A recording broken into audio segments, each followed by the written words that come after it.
Online कौन है? वंशिका शर्मा। वंशिका कहाँ से हैं आप?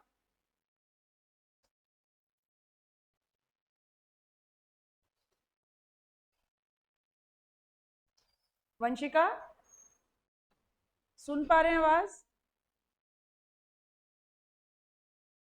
जयपुर से हैं। एंड ये एमडी नाम से कौन ऐड ऑन हुआ है? क्या नाम है आपका? ओके मुक्ता, रीनेम कर। मुक्ता, ओके रीनेम कर लीजिए मुक्ता अपने आप को। और कहाँ से है मुक्ता? जयपुर से हैं आप भी?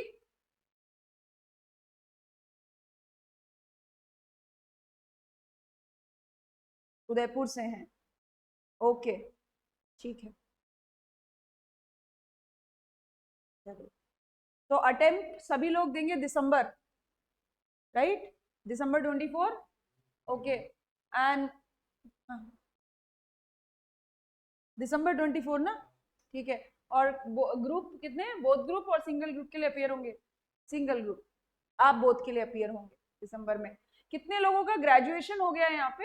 How many of you? अच्छा, आपका ग्रेजुएशन हो गया है। ठीक, किस ईयर में ग्रेजुएशन हुआ? इसी साल, मतलब अभी फाइनल का पेपर दिए हैं?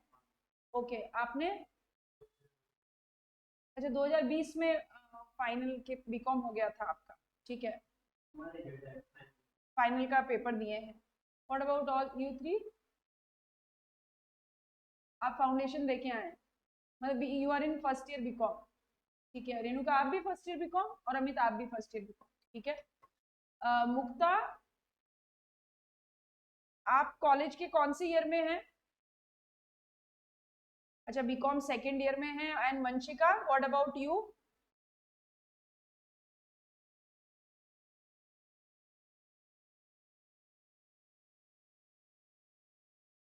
सेकेंड ईयर का एग्जाम दिया है। ओके। तो ठीक है, मतलब लाइक अभी ये आपको पता है ना कि आपका बीकॉम में 60% होना ही चाहिए। You got 60% in BCom? नहीं, कितना रहा? 59? 53 रहा। ओके। तो अभी तीन, मतलब गैप के में क्या किया? स्पेसिफिकली कुछ परस्यू कर रहे थे क्या? अच्छा, ठीक है, जॉब किया था। ओके, ठीक। तो ठीक है, अभी तो देखिए आपका तो बीकॉम हो गया, तो अभी तो आपके पास कोई स्कोप नहीं है। पर जो लोग बीकॉम कितना बना है 2 साल में, कितना एग्रीगेट बन रहा है? फिर पार लग जाएगी इस बार, 60 से ऊपर चले जाएंगे फाइनल का एग्जाम देके? नहीं? ओके। ओके मुक्ता, ठीक है। हाँ, नहीं, सीएमए करने के लिए परसेंटेज नहीं है, बट सीएमए करने के बाद क्या करने वाले हैं? What is your career aspiration? क्या करेंगे? जॉब में जाना चाहते हैं? ओके, जॉब में जाना चाहते हैं, आप भी जॉब में जाना चाहते हैं? किसी और का कुछ स्पेसिफिक आइडिया? वो तो स्टार्टअप शुरू करेंगे, प्रैक्टिस करेंगे, कुछ और करेंगे, आगे पढ़ेंगे।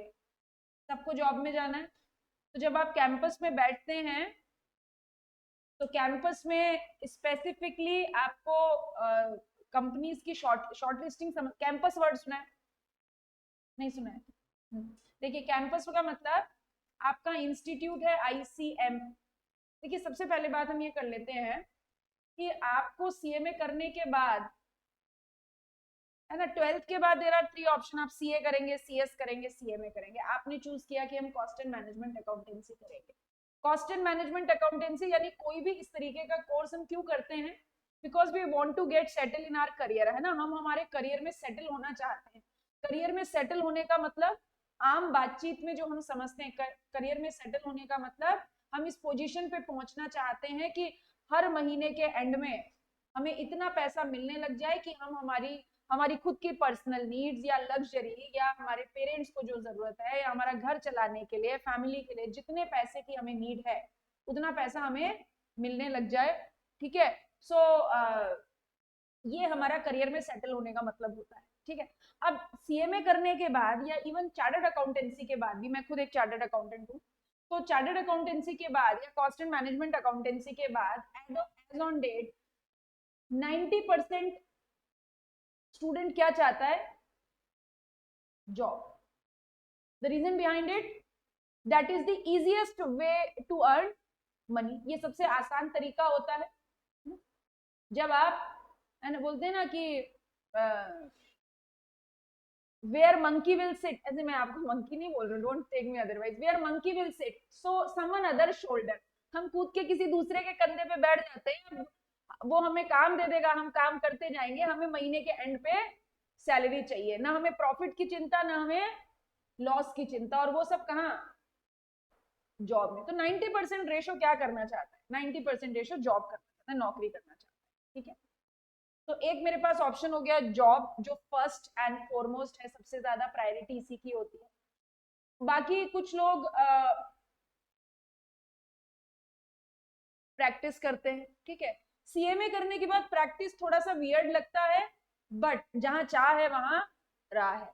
अगर से फॉर एग्जांपल आप दूदू से हैं, या आप जयपुर के नियर बाय एरिया से हैं, आप नीमका थाना से, और आपको लगता है कि नहीं मेरे को है ना, वो बोले मम्मी के इकलौते बेटे, मम्मी दूर जाने ही नहीं देना चाहती, बोले जयपुर ही सेटल होऊंगा मैं, तो फिर या तो नौकरी करेंगे, या दूसरा आपके पास एक बढ़िया ऑप्शन होता है प्रैक्टिस कर सकते हैं. बहुत सारे ऑप्शंस होते हैं प्रैक्टिस में. सीएमए के पास अवेयरनेस की कमी है, प्रैक्टिस भी बहुत आराम से कर सकता है. टैक्स ऑडिट के अलावा सीएमए सारे काम कर सकता है. आप कॉर्पोरेट लॉ की प्रैक्टिस कर सकते हैं, आप टैक्सेशन की कंसल्टेंसी कर सकते हैं, आप कॉस्टिंग से रिलेटेड कंसल्टेंसी कर सकते हैं, सब आपके पास ऑप्शन खुले हैं. ठीक, इसके अलावा आप क्या कर सकते हैं? आप फर्दर स्टडीज कर सकते हैं. आप फर्दर स्टडीज कर सकते हैं मींस आप सीएमए करने के बाद आपका सपना हो कि मैं तो आईएम में जाऊंगा, आप फर्दर अपना एमबीए परस्यू कर सकते हैं. नाम सुना है आपने चंदा कोचर का? नाम सुना है? Who is Chanda Kochhar? नहीं पता है? आप किसी को भी नहीं पता है? मुक्ता वंशिका किसी को भी नहीं पता है? अच्छा, ओके. आपने आईसीआईसीआई बैंक का नाम सुना है? सबने सुना है ना? आईसीआईसीआई बैंक की मैनेजिंग डायरेक्टर एंड सीईओ है मिस चंदा कोचर, है ना? और ये सुन के आपको खुशी होगी कि by profession she is a cost and management accountant. ICICI bank का नाम तो सुना है ना? बड़ा, कितना बड़ा बैंक है. उनकी सीईओ हैं चंदा कोचर, गूगल करिएगा आपको मिलेगा. और by profession she is a cost and management accountant, और अपना सीएमए करने के बाद उन्होंने आईआईएम कैलकाटा से एमबीए किया है. आईएम कैलकाटा, आईएम का नाम सुना है? आईएम, ठीक है, टॉप 3 आईएम्स हैं. आईएम अहमदाबाद है, आईएम कोलकाता है, आईएम बैंगलोर है.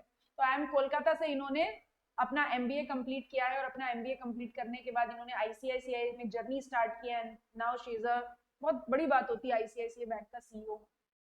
ठीक, तो आप अपने फर्दर स्टडीज में जा सकते हैं. एक और रिसेंट एग्जांपल, आप हमारा ब्रोशर देखेंगे, हमारे ब्रोशर में एक स्मार्ट से लड़के की फोटो है, और उनका नाम है हीरू लकोटिया. ठीक है, by profession he is a cost and management accountant, और अभी उनका आईएम अहमदाबाद में सिलेक्शन हो गया. Now he is going to pursue his MBA for IIMs. और एक और बात, जब देखिए ये ना एमबीए एमबीए ये आपने सब सुना होगा. ठीक है, जयपुर के किसी कॉलेज से एमबीए करने से बेटर है आप एमकॉम कर ले, वो ज्यादा बेहतर है. एमबीए करना है तो इंडिया के टॉप 10 बी स्कूल्स में जाके आपको बिजनेस स्कूल में एमबीए करना है, जिसमें आईएम सबसे टॉप कैटेगरी में. ठीक है, यूजुअली एमबीए कौन करता है? आईएम्स में कौन जाता है? आईआईटी. जो इंजीनियर्स होते हैं वो फट सोचते हैं आईआईटी कर ले, इंजीनियरिंग कर ले, फिर एमबीए चले जाएंगे. फाइनेंस वाले बंदे एमबीए में बहुत रेयरली जाते हैं, और अगर ये लोग एमबीए में जाते हैं तो वहां पे इंटरव्यू में, शॉर्टलिस्टिंग में इन्हें प्रायोरिटी मिलती है. The reason behind it, CA plus MBA, CA plus IIMs, या फिर सीएमए प्लस आईएम्स, ये बहुत रेयर कॉम्बिनेशन होता है. आप सोचिए, आपको आपके पास फाइनेंस की बहुत एक्सपर्टीज नॉलेज है, उसके बाद आप एक्सपोजर के लिए एमबीए कर रहे हैं, ये टॉप 5% कॉम्बिनेशन में आता है. सीए के बाद एमबीए, या सीएमए के बाद एमबीए. तो ये भी एक ऑप्शन होता है, फर्दर स्टडी कर सकते हैं, और एमबीए करने के बाद फिर आपके बहुत सारे रास्ते खुल जाते हैं. सीएमए अपने आप में कंप्लीट डिग्री, बट स्टिल आप फर्दर स्टडी परस्यू करना चाहते हैं, सो ऑन. और एक और गवर्नमेंट एग्जाम्स है ना. किसी के है फादर है घर में कोई सरकारी नौकरी है? अमित, किस डिपार्टमेंट में है पापा? इसमें बड़ा भाई है क्या? किस डिपार्टमेंट में, कहाँ पे है उनकी जॉब? अच्छा, ओके, आर्मी में है, ठीक। आपको पता है कॉस्ट एंड मैनेजमेंट अकाउंटेंसी की स्पेसिफिक वैकेंसी होती है आर्मी में, सुना है ऐसा? नहीं नहीं नहीं, आर्मी वो में army, army RBI, army, army में specifically cost and management accountancy की वैकेंसी निकलती है। हमारे यहाँ पे एक बहुत पहले स्टूडेंट थे जयराज करके, उन्होंने सीएमए के बेसिस पे आर्मी में अपनी जॉब सिक्योर की। एयरफोर्स में भी निकलती है specifically cost and management accountants के लिए वैकेंसी निकलती है। आपको थोड़ा सा अपडेट रहना पड़ता है, सर्च करना पड़ता है, बट वहां पे वैकेंसी होती है। इसी तरीके से गवर्नमेंट एग्जाम की बात करूं तो UPSC, union public service commission, सब समझते हैं, जो आईएएस का एग्जाम कंडक्ट कराता है, ठीक है। यूपीएससी एक एग्जाम कंडक्ट करता है ICAS, Indian cost accounting services. ये इंडियन कॉस्ट अकाउंटिंग सर्विसेज जो है वो आईएएस के रैंक का एग्जाम। अगर आप इंडियन कॉस्ट अकाउंटिंग सर्विसेज जो कि यूपीएससी कंडक्ट करवाता है, अगर आप ये एग्जाम क्लियर कर लेते हैं तो आपको मिनिस्ट्री ऑफ फाइनेंस में कॉस्ट एडवाइजर की पोस्ट मिलती है। क्लास 1 रैंक है, मतलब वो पे पैकेज, वो रैंक यहाँ पे होती है। जैसे होता है ना गवर्नमेंट कैडर में एक रैंक से चलते हैं, आपका प्रमोशन, आपका पैकेज, पैसा सब रैंक से होता है। तो Indian cost accounting services crack करने के बाद डायरेक्ट पोस्ट लगती है असिस्टेंट डायरेक्टर की। जैसे आईएएस करने के बाद कलेक्टर, ऐसे ही आईसीएस करने के बाद असिस्टेंट डायरेक्टर की पोस्ट लगती है मिनिस्ट्री ऑफ फाइनेंस में। और मजे की बात ये, ICAS Indian cost accounting services का एग्जाम केवल कौन दे सकता है? सीए और सीए में निश। आप सोचिए आईएएस, हर तीसरा बंदा आईएएस कर रहा है, लेकिन इंडियन कॉस्ट अकाउंटिंग सर्विसेज के एग्जाम में कौन बैठेगा? या तो चार्टर्ड अकाउंटेंट बैठेंगे या सीए में बैठेंगे। आप सोचिए कितना कम कंपटीशन हो जाता है, ठीक है। ये जिनकी मैं आपको हिरेंद्र लखोटिया की बात कर रही हूँ, इन्होंने सीएमए करने के बाद ये आईसीएएस का एग्जाम क्रैक कर लिया है। एज ऑन डेट ये मिनिस्ट्री ऑफ फाइनेंस में असिस्टेंट डायरेक्टर लगे हुए हैं, और इसके साथ इन्होंने अपना कैट क्लियर किया, आईएम्स के लिए क्रैक किया। अब ये यहाँ पे इंडियन कॉस्ट अकाउंटिंग सर्विसेज में जो असिस्टेंट डायरेक्टर की पोस्ट है, उससे 2 साल की छुट्टी लेंगे और जाएंगे आईएम करने। सोचिए, पांचों उंगलियां घी में और सर कढ़ाई में। हाँ, इसी कोर्स, ये सब नहीं, ये सब नहीं। इंडियन कॉस्ट अकाउंटिंग सर्विसेज के एग्जाम में क्या पेपर होते हैं? ये आपका फाइनेंस, कॉस्टिंग, जीएसटी, अकाउंट, जो करिकुलम आप यहाँ पे सीएमए में पढ़ेंगे, उसी करिकुलम से आपको ये एग्जाम क्रैक करना पड़ता है। यहाँ पे वो रीजनिंग, इंग्लिश, जीके, ये सब नहीं आता है। इंटरव्यू होगा, बट होता है ना जैसे आईएएस में आपको प्रीलिम्स और मेंस क्लियर करना पड़ता है, इसी तरीके से इंडियन कॉस्ट अकाउंटिंग सर्विसेज का जो करिकुलम होता है, जो कोर्स कंटेंट होता है, वो क्या होता है? अपने सीएमए या सीए के subjects, taxation, accounts, costing and all. तो ये तो बहुत अच्छी बात है ना। मतलब आप सोचिए, आप 3 साल मेहनत तो कर ही रहे हैं, आपको सब कुछ पता है, उसके बाद आप ये एग्जाम में भी बैठ सकते हैं। अगर आपका सपना है कि मैं गवर्नमेंट सेक्टर में क्लास 1 रैंक के पे रिक्रूट हूँ, ठीक है। तो मुझे नहीं पता इसमें से कितनी बातें आपको पता थी या नहीं पता थी। कुछ चीजें आपके लिए नहीं होंगी, कुछ आप ऑलरेडी जानते होंगे, but there is a huge scope, बहुत सारा स्कोप है ना। ऐसे हम बहुत सारे लोगों को, किसी ने बोला, पापा ने बोला, चाचा ने बोला, भाई ने बोला, दोस्त ने बोला, दोस्त की बहन ने बोला, दोस्त के भाई ने बोला, इसलिए हम सीएमए करने आगे भी पता ही नहीं कि अभी करना क्या है बाद में, ठीक। Now back to the story. अगर हम जॉब में आते हैं, जिस मोस्ट पॉपुलर ऑप्शन की और सेफेस्ट ऑप्शन, आप एमबीए करें, आप आगे कुछ करें, सबसे पहले अपनी नौकरी पक्की कर लीजिए। कितने साल पिताजी से पैसे लेंगे? अभी तो हो गया ना, अब थोड़े दिन बाद तो खुद भी कमाना है। तो अब अगर आप जॉब में आ जाते हैं, और आप, तो जब जॉब में आते हैं तो आपको सीएमए करने के बाद जॉब कैसे मिलती है? आपका जो इंस्टीट्यूट है ना, ICAI, ICAI stands for institute of cost accountants of India, ठीक है, जिसे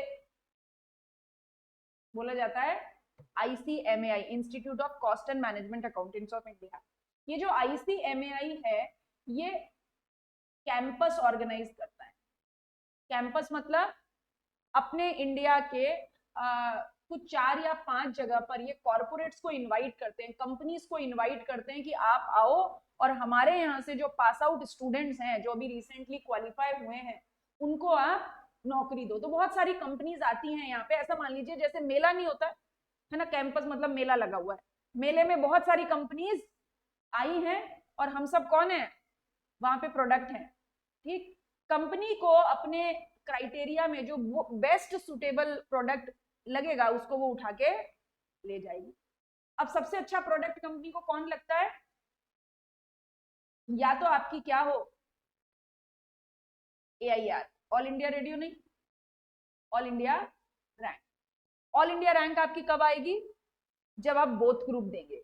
सिंगल ग्रुप में ऑल इंडिया रैंक नहीं आती। आप ऑल इंडिया रैंक है या फिर आप फर्स्ट अटेम्प्ट पास आउट है। फर्स्ट अटेम्प्ट पास आउट मतलब फेल नहीं होना है, ठीक है। फेल होते ही CMA में कैंपस में रिक्रूटमेंट के चांसेस कम हो जाते हैं। ऐसा मैं नहीं बोल रही आपकी नौकरी नहीं लगेगी, बट कैंपस में रिक्रूटमेंट के चांसेस आपके कम हो जाते हैं। तो कंपनीज का क्राइटेरिया क्या होता है, आपकी ऑल इंडिया रैंक हो, आप फर्स्ट अटेम्प्ट हो, और बहुत सारी कंपनीज जैसे वेदांता है, जैसे ITC है, नेस्ले है, स्पेसिफिकली बोलती है कि आपका 10th 12th बीकॉम में कितना होना चाहिए, एटलीस्ट 60%। ये फिक्स क्राइटेरिया होता है, ठीक है। इसका मतलब तरीका क्या होता है, जब आप CMA क्रैक कर लेते हैं तो यस वंशिका, अगर आप सिंगल सिंगल ग्रुप देते हैं और एक एक ग्रुप में भी आप पास हो जाते हैं तो भी वो फर्स्ट अटेम्प्ट ही माना जाता है CMA में, ठीक है। आप जैसे ही ICMAI क्रैक करते हैं आपको इंस्टीट्यूट एक फॉर्म देता है। उस फॉर्म में क्या करना होता है, आपके नंबर ऑफ अटेम्प्ट आपको लिखने होते हैं। आपने फाउंडेशन कब किया, इंटर कब किया, आपने फाइनल कब किया, आपका 10th 12th बीकॉम में क्या परसेंटेज था। इस फॉर्म के बेसिस पे आपको कंपनी नहीं जानती, आपके पास कंपनी का ये डेटा जाता है, फॉर्म जाता है। इस फॉर्म के बेसिस पे कंपनीज आपको शॉर्टलिस्ट करती है। तो जब भी स्टूडेंट हमारे पास एनरोल होता है हम हमेशा उसे कहते हैं मेक श्योर, देखिए जो हो चुका उसे आप बदल नहीं सकते। बीकॉम हो गया वो डन, उसमें कुछ नहीं कर सकते आप। लेकिन अगर आपका ग्रेजुएशन नहीं हुआ है तो मेक श्योर ग्रेजुएशन में कम से कम 60% आपको बनानी है। इतना आप इंश्योर कीजिए, क्योंकि ऐसा नहीं कि जिसके 60% नहीं उसे नौकरी नहीं मिलेगी, उसे नौकरी मिलेगी, ठीक है। थोड़ा सा एफर्ट ज्यादा करना पड़ेगा। ऐसा कोई है जो यहाँ पे रिजर्वेशन वाली कैटेगरी में आता, एनी कास्ट वाइज रिजर्वेशन हो किसी को भी नहीं। जिन लोगों को कास्ट वाइज रिजर्वेशन होता है उन लोगों, उनके लिए तो कोटा ही स्पेसिफिक होता है। जैसे मान लीजिए कोल इंडिया में 10 सीटें हैं, 10 में से बोलेंगे 4 OBC ST SC के लिए और रिमेनिंग जनरल वालों के लिए। तो वो कैटेगरी बहुत कम हो जाती है, मतलब बहुत थोड़े से बच्चे होते हैं जो एग्जाम क्रैक करके वहां पे निकलते हैं। क्योंकि जो रिजर्व कैटेगरी होती है वो जनरली किस तरफ इंक्लाइंड होते हैं, सरकारी नौकरी, वो ऐसे प्रोफेशनल कोर्सेज में नहीं आते हैं। तो यहाँ पे वो उनके लिए सीटें खाली होती है, तो बहुत आसानी से नौकरी मिलती है। तो अब जब आप अपना देखिए फाउंडेशन बहुत बेस होता है। अब जब आप इंटर में आ गए हैं तो जब भी आप अपनी पढ़ाई शुरू करें हमेशा इस पर्सपेक्टिव से पढ़ाई शुरू करें कि ये पढ़ाई आपको एग्जाम क्रैक करने में तो काम आनी ही आनी है। इसके बाद जब आप कैंपस में जाके बैठेंगे तो फिर यही गड़े मुर्दे वापस इंटरव्यू वाले भी उखाड़ते हैं। कोई भी आपको कॉस्टिंग के बारे में कुछ पूछेंगे, अकाउंट्स के बारे में कुछ पूछेंगे, टैक्सेशन के बारे में कुछ पूछेंगे। तो उस एस्पेक्ट से आपको कंसेप्चुअल क्लैरिटी के साथ सब्जेक्ट को पढ़ना है। So this was the scope of the CMA। तो कोशिश करिए कि अटेम्प्ट ना लगे, ठीक, अपना 100% दीजिए इस बारे में कि आपका CMA में अटेम्प्ट ना लगे, आप एग्जाम दें और आप एग्जाम क्रैक करें। दूसरी बात, अगर बोथ ग्रुप देते हैं ऑल इंडिया रैंक की कोशिश कीजिए, नहीं आती कोई बात नहीं, कोशिश तो हम कर ही सकते हैं, ठीक। किसी और को कोई डाउट, कुछ पूछना है, किसी को भी कुछ नहीं, ठीक है। चलिए तो स्टार्ट करेंगे, हमारा सब्जेक्ट स्टार्ट करेंगे। हम बात कर रहे हैं आज पेपर नंबर 7, और ये जो पेपर नंबर 7 है ये टैक्सेशन का पेपर है, ओके। आप जो सिलेबस पढ़ रहे हैं वो सिलेबस है आपका 2022, राइट। इसके पहले होता था सिलेबस 2016। 2016 सिलेबस को खत्म करके अब इंस्टीट्यूट ने क्या लॉन्च कर दिया, सिलेबस 2022। सिलेबस 2022 में क्या किया, पहले क्या होता था सिलेबस 2016 में डायरेक्ट टैक्स का 100 नंबर का पेपर होता था, इनडायरेक्ट टैक्स का 100 नंबर का पेपर होता था। अभी क्या चेंज कर दिया, पेपर नंबर 7 एक टैक्सेशन का पेपर है, इसमें इसके 2 पार्ट कर दिए, direct taxation and indirect taxation. Direct taxation है 50 मार्क्स का और इनडायरेक्ट टैक्सेशन है 50 मार्क्स। ठीक है, यानी 50-50। कंटेंट कम नहीं किया है, कंटेंट बहुत थोड़ा कम किया है, बस मार्क्स कंप्रेस कर दिया। तो इधर इसलिए लोड ज्यादा हो गया 2022 सिलेबस में कि अभी 100 नंबर के पेपर में आपको 50 नंबर के लिए उतना ही डीटी पढ़ना है और उतना ही आईडीटी पढ़ना है, उतना ही इनडायरेक्ट टैक्सेशन पढ़ना है। ठीक, तो ये हम यहाँ पे ये क्लास जो मैं आपके सामने बैठी हूँ वो किसके लिए है? Indirect taxation. ठीक है, ये जो इनडायरेक्ट टैक्सेशन है ये आपका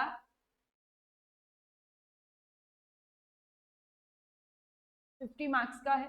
ठीक है, अभी इनडायरेक्ट टैक्सेशन का पेपर 50 मार्क्स का है, मैं आपको पढ़ाने वाली हूँ। मेरा नाम सोनल साबू है, ये मेरा इंस्टीट्यूट है। बाय प्रोफेशन में चार्टर्ड अकाउंटेंट हूँ, प्रैक्टिसिंग चार्टर्ड अकाउंटेंट हूँ in the area of GST and corporate laws and I am an education entrepreneur, mentor, corporate trainings देती हूँ और इंटरनेशनल कोच फेडरेशन यूएसए से सर्टिफाइड लाइफ कोच। ये मेरा brief introduction है। ठीक है, सब्जेक्ट हम पढ़ेंगे। किसी भी तरीके का आपको कोई भी डाउट होता है, आप ऐसे कहते हैं ना, वो देसी भाषा में बिंदास होके पूछिए। एक बार पूछिए, 2 बार पूछिए, 5 बार पूछिए, कोई समस्या नहीं है। डाउट लेके घर पे नहीं जाना है ना। किसी भी नया सब्जेक्ट है, आपने पहले जीएसटी पढ़ा है, कभी पढ़ा है? थोड़ा बहुत पढ़ा, ठीक है, ओके। और किसी ने एमकॉम में पढ़ा है? ठीक है, ओके। पढ़ा है तो अच्छी बात है, आपको एक एडेड एडवांटेज मिलेगा। ठीक, नहीं पढ़ा है तो कोई बात नहीं, बहुत बेसिक से हम यहाँ पर पढ़ने वाले हैं। ठीक, तो इस 50 मार्क्स के कंटेंट में हम क्या क्या कवर करेंगे?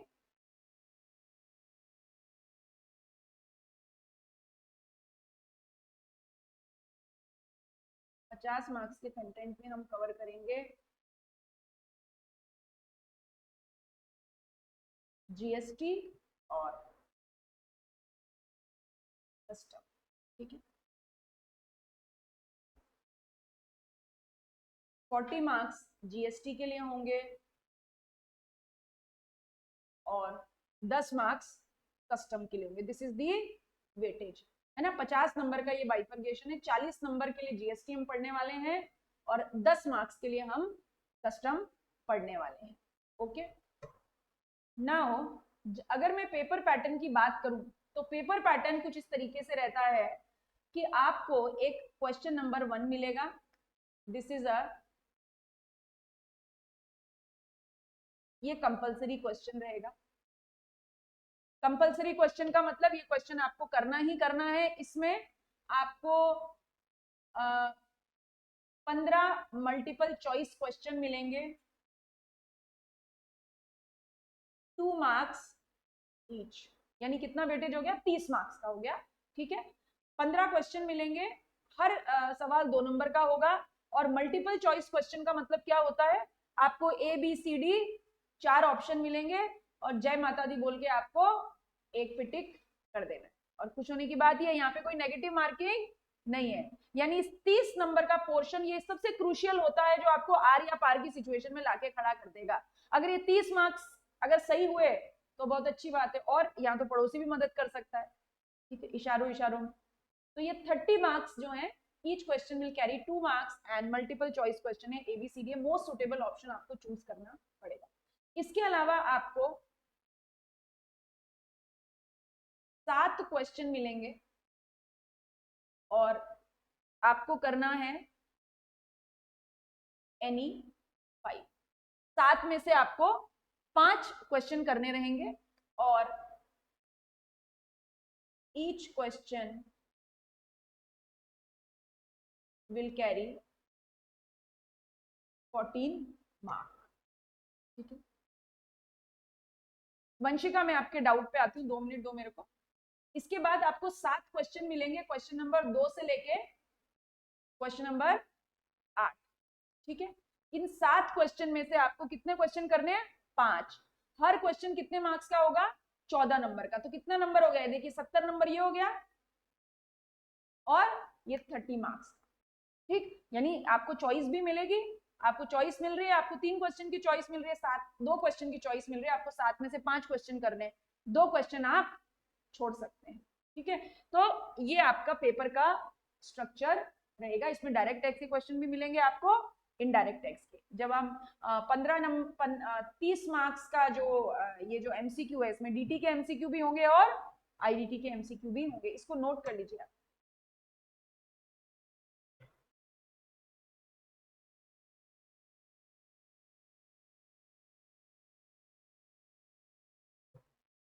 वंशिका ने पूछा कि क्या पूरा पेपर ही नेगेटिव मार्किंग, पूरे पेपर में ही नेगेटिव नहीं होती या एमसीक्यू में ही नहीं होती? नहीं, ये जो 7 में से 5 क्वेश्चन करने तो डिस्क्रिप्टिव है ना, डिस्क्रिप्टिव में नेगेटिव मार्किंग कैसे होगी? नेगेटिव मार्किंग का स्कोप कहाँ होगा? एबीसीडी वाले में। तो एबीसीडी वाले क्वेश्चन ही कौन से हैं? ये 15 क्वेश्चन। मल्टीपल चॉइस मतलब आपको 4 ऑप्शन देंगे और उसमें से मोस्ट सुटेबल आपको चूज करना। नहीं, हाँ, किसी में नेगेटिव मार्किंग नहीं। ठीक है, कुल मिला के आंसर है, कहीं पे भी नेगेटिव मार्किंग नहीं है। तो बजरंग बली का नाम लेते जाइए और क्वेश्चन करते जाइए।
हाँ बिल्कुल, और हर पेपर में पासिंग मार्क्स 40 है, यानी 100 नंबर के पेपर में पास होने के लिए कितने नंबर चाहिए? 40। देखो इंस्टीट्यूट कितना दयालु है, केवल 40 नंबर पे पार कर दिवा देगा। नहीं नहीं, मुश्किल नहीं है।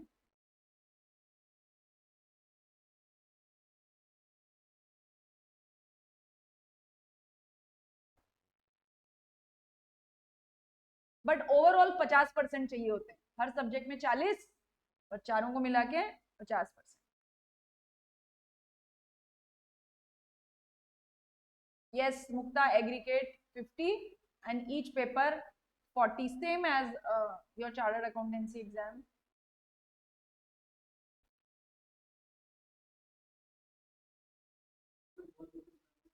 बोथ ग्रुप का बेनिफिट है, आपके मार्क्स कंपनसेट हो जाते हैं ना।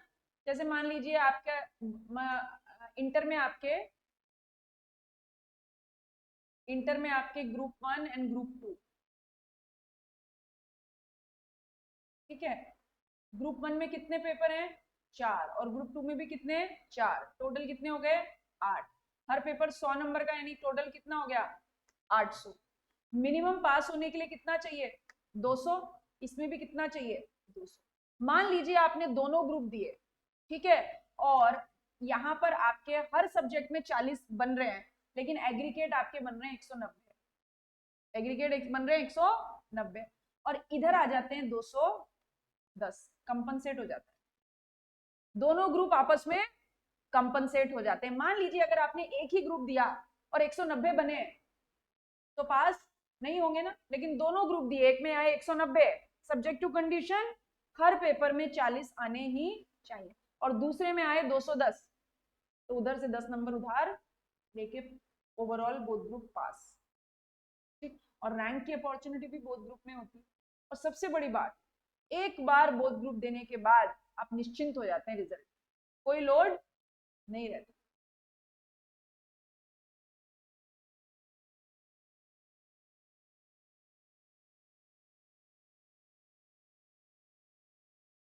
ठीक है, ये नोट कर लिया आपने। नाउ क्या क्या हम कवर करने वाले, जीएसटी और कस्टम हम पढ़ने वाले हैं। क्लासेस आपकी रहेगी 6 days अ वीक, ठीक है। संडे आपका वीकली ऑफ रहेगा। जैसे ही आपका टॉपिक हो जाएगा, टॉपिक वाइज आपका क्या हो जाएगा, क्लास टेस्ट हो जाएगा। ठीक है, टॉपिक वाइज क्लास टेस्ट का फायदा क्या, कि जब आप टॉपिक के बाद आप क्लास टेस्ट देंगे तो आपको ये पता लगेगा कि कंसेप्चुअल क्लैरिटी टॉपिक में है या नहीं है। आप भी खुद को इवैल्यूएट कर पाएंगे और हम भी आपको इवैल्यूएट कर पाएंगे कि आप ना रास्ते पे किधर चल रहे हो। इसके अलावा हम आपको क्या क्या प्रोवाइड करेंगे, आपको मिलेंगे डीसीसी के प्रिंटेड नोट्स। ये जो प्रिंटेड नोट्स हैं, ये इनका बेस क्या है, ICMAI का स्टडी मटेरियल। सुना ICMAI का स्टडी मटेरियल मतलब क्या? ICMAI जब आप इंस्टीट्यूट पे रजिस्टर करवाओगे तो आपको 8 किताबें देगा, हर सब्जेक्ट की एक किताब। वो इंस्टीट्यूट की बाइबल है। इंस्टीट्यूट ये कहता है कि ये हमारा दायरा है, बस इसी को आपको पढ़ना है। तो जो नोट्स हैं वो उन्हीं बुक्स के बेसिस पे बने हुए हैं, क्योंकि बुक्स की लैंग्वेज तो बहुत कॉम्प्लिकेटेड होती है, तो उनको इजी फॉर्म में स्ट्रक्चर करने के लिए नोट्स बनाए हुए। तो ठीक है, ये DCC के प्रिंटेड नोट्स मिलेंगे। साथ में आपको मिलेगी बूस्टर बुक्स मिलेगी। ये IDT के लिए मिलेगी, मतलब ऐसा हर पेपर के लिए होगा। बूस्टर बुक्स मतलब एक आपको कंप्रेहेंसिव कंपाइलेशन होगा क्वेश्चंस का, जिसमें आपको आपके mock test paper, revision test paper, आपका स्टडी मटेरियल, इसके अलावा पुराने पेपर्स के क्वेश्चन, ये सब एक जगह कंपाइल होके मिलेंगे बूस्टर बुक्स। ठीक है, यानी अगर आपको क्वेश्चन पेपर करना है, आपको क्वेश्चन सॉल्व करना है, क्वेश्चन प्रैक्टिस करनी है, तो ये बूस्टर बुक जो है आपका वन स्टॉप डेस्टिनेशन होगा। इधर उधर कहीं नहीं जाना, बूस्टर बुक कर लो बस। ठीक, इसके अलावा जैसे ही सिलेबस खत्म हो जाएगा आपको टेस्ट सीरीज मिलेगी। टेस्ट सीरीज मतलब 3 राउंड टेस्ट सीरीज होते हैं। पहले 2 राउंड में हम आपके सिलेबस को छोटे हिस्सों में बांटते हैं, और थर्ड राउंड में पूरे सिलेबस का एक एक टेस्ट होता है। जैसे 8 पेपर एग्जाम में होते हैं, वैसे हम भी यहाँ पे लेते हैं, और उसके पहले पार्ट टेस्ट सीरीज चलती है, जैसे अभी टेस्ट सीरीज चल रही है इंटर और फाइनल वालों के लिए। ठीक है, तो ये हम आपको क्या प्रोवाइड करने वाले हैं। स्पेसिफिकली IDT के लिए मैं बात करूंगी, हर फैकल्टी अपने बारे में बताएगी क्या वो करवाएंगे। IDT में हम ICMAI के स्टडी मटेरियल के सारे क्वेश्चंस क्लास में सॉल्व करते हैं, यानी जो आपके इंस्टीट्यूट की बुक ने क्वेश्चंस दिए हैं वो सब क्वेश्चन हम क्लास में सॉल्व करते हैं यहाँ पर। ठीक है, इसके अलावा IDT की हम आपको एक समरी बुक भी देंगे। ठीक है, ये समरी बुक IDT के मैराथन नोट्स हैं।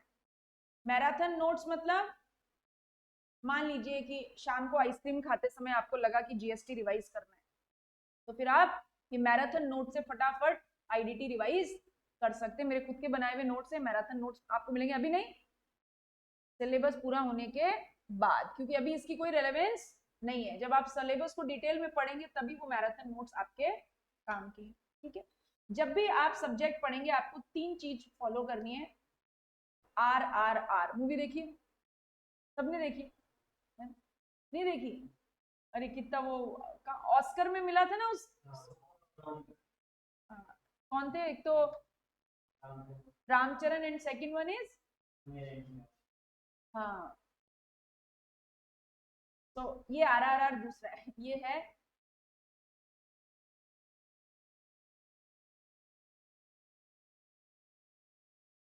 यहाँ पे कोई रामचरण नहीं है, यहाँ पे हम और आप ही रामचरण।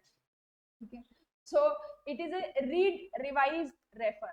ठीक है, what is the read revise refer? Read करना है मतलब जागते रहो। ठीक है, क्लास में जागते रहो, भले वो लंच के बाद की क्लास हो या लंच के पहले की क्लास हो, भूख लगी हो या बहुत बढ़िया खाना खाया हो, क्लास में अटेंटिव रहना है, मेंटली प्रेजेंट रहना है, फिजिकली प्रेजेंट रहना है। जब आप क्लास में कंसेप्ट को समझेंगे तो आपकी आधी लड़ाई वहीं खत्म हो जाती है। देखिए, फेस टू फेस क्लास लेने का सबसे बड़ा फायदा क्या है? खुद के एफर्ट कम हो जाते हैं, सब्जेक्ट टू कंडीशन, आप क्लास में लगातार आते रहें।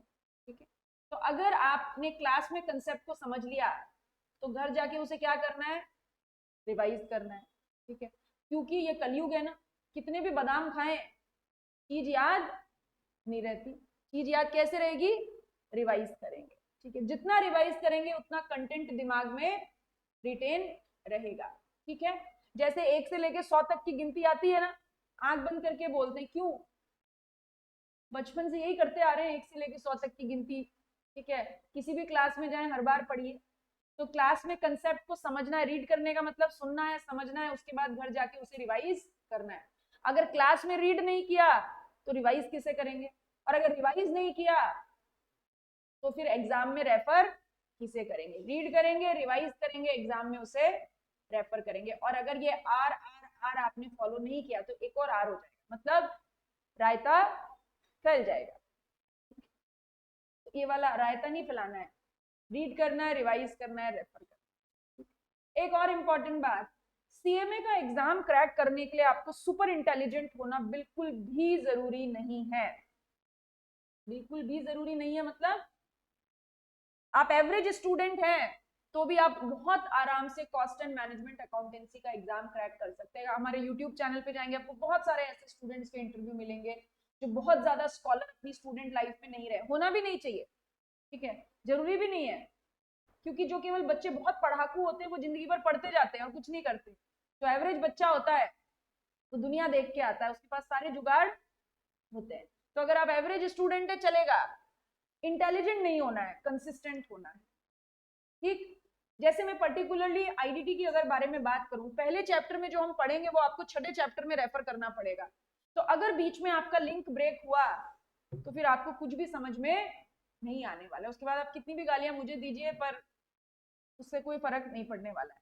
आपको क्लास में रोज आना पड़ेगा। क्लास में अगर ब्रेक हुआ तो आप बैकअप लेके आइए, क्योंकि हर रोज शाम को 7 बजे तक लास्ट है, उससे पहले बैकअप आ जाता है। यानी आपकी जो भी क्लास में कवर हुआ है उसको अगर आप क्लास में नहीं पढ़ पाए, किसी रीजन से नहीं आ पाए, तो आप इवनिंग में उसका बैकअप लीजिए और अगले दिन क्लास में आइए, तभी आप चीजों को लिंक कर पाएंगे। क्योंकि फैकल्टी तो एक के बाद एक टॉपिक पढ़ाती जाएगी, तो क्लास ब्रेक नहीं कीजिए। अगर किसी रीजन से नहीं आ पाते हैं तो बैकअप कवर करके अगले दिन क्लास में आइए। तो ये सुविधा, ये बैकअप आपके पास रहेगा।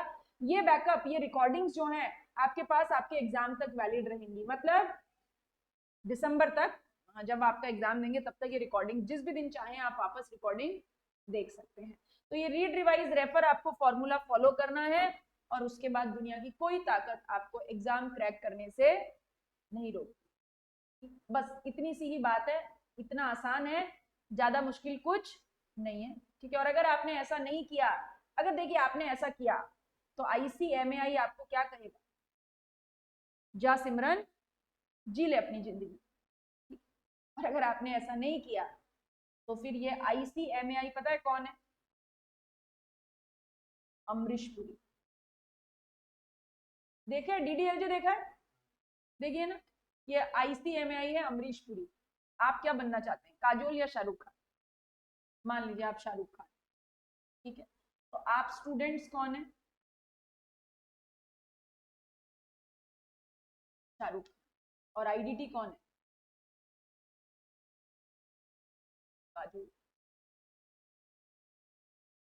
ठीक है, DDLJ में SR के कहाँ बैठा हुआ था? ट्रेन में था, रोड पे था? ट्रेन। और काजोल किधर थी? रोड। अगर दोनों सेम स्पीड से नहीं भागेंगे तो क्या होगा? भले ही अमरीश पुरी कहता रहे जा सिमरन जी ले अपनी जिंदगी, पर ऐसा कुछ होने वाला नहीं है। तो दोनों की स्पीड कैसी होनी चाहिए? बराबर। जिस स्पीड से क्लास में कंटेंट चलेगा उसी स्पीड से आपको कवर करना पड़ेगा। ठीक है, लेकिन स्पीड ज्यादा नहीं होती है, तभी तो ऐसे वो क्या बोलते हैं, काजोल ने भाग के शाहरुख खान का हाथ पकड़ लिया था। तो हम बहुत नॉर्मल स्पीड से चलते हैं, ठीक है, लेकिन आपको भी हमारे साथ स्पीड मेंटेन करके रखनी पड़ेगी। ठीक, और ये थोड़ा सा, थोड़ी सी मेहनत है, थोड़ा सा एफर्ट है, केवल कब तक? दिसंबर 2024, बस। Okay. Mukta, how will the test will be conducted for the online students? देखिए टेस्ट सीरीज जो हम लोग आपको पेपर सेंड करते हैं, आप अपनी कॉपी स्कैन करके या फोटो खींच के भेज सकते हैं। जो ऑनलाइन स्टूडेंट्स होंगे उनके लिए ये फैसिलिटी होती है।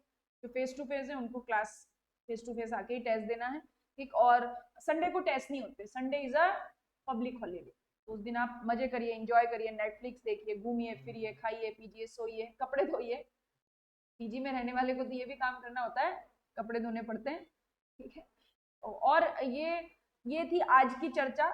मेन कंटेंट हम कल से स्टार्ट करेंगे। इस बारे में जितना आज हमने बात की, इंस्टीट्यूट के बारे में, सब्जेक्ट के बारे में, एग्जाम के बारे में, ICMAI के बारे में, कोई भी जानकारी कि छोटी भी अगर आपको लगे, कोई डाउट है आपको, बिल्कुल आराम से पूछ सकते हैं।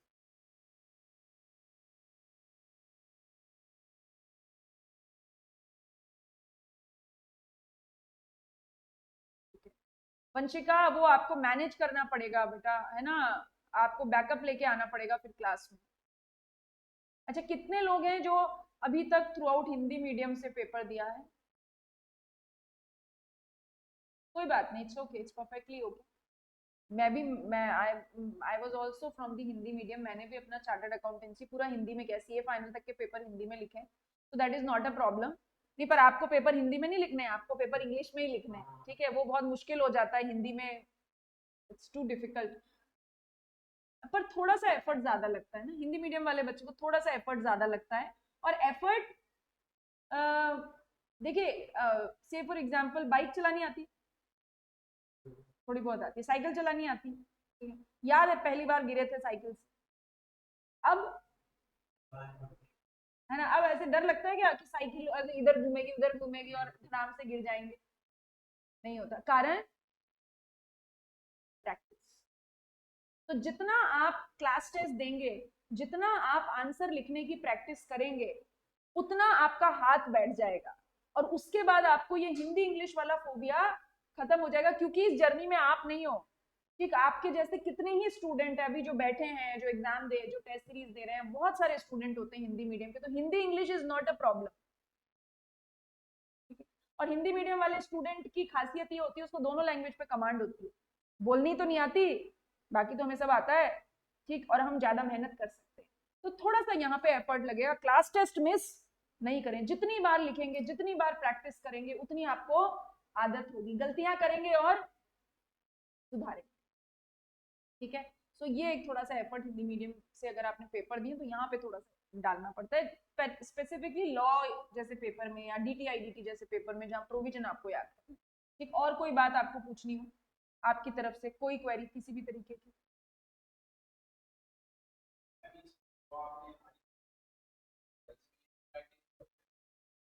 हाँ, होता है, पर ऐसा कोई एज क्राइटेरिया नहीं होता कि आप नहीं दे सकते, दे सकते। लोग तो CMA करके जॉब करने के 5-5 10-10 साल बाद भी देते हैं। आई थिंक UPSC का जो एज क्राइटेरिया होता है वही रहता है।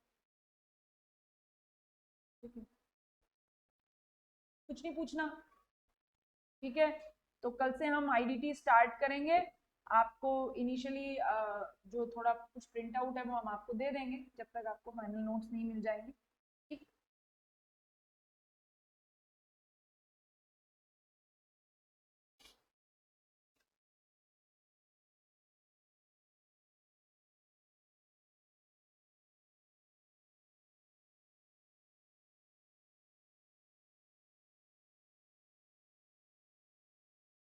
अच्छा Mukta, let me check what is the issue. बात कर लेंगे मुक्ता, कोई प्रॉब्लम नहीं है, ठीक है।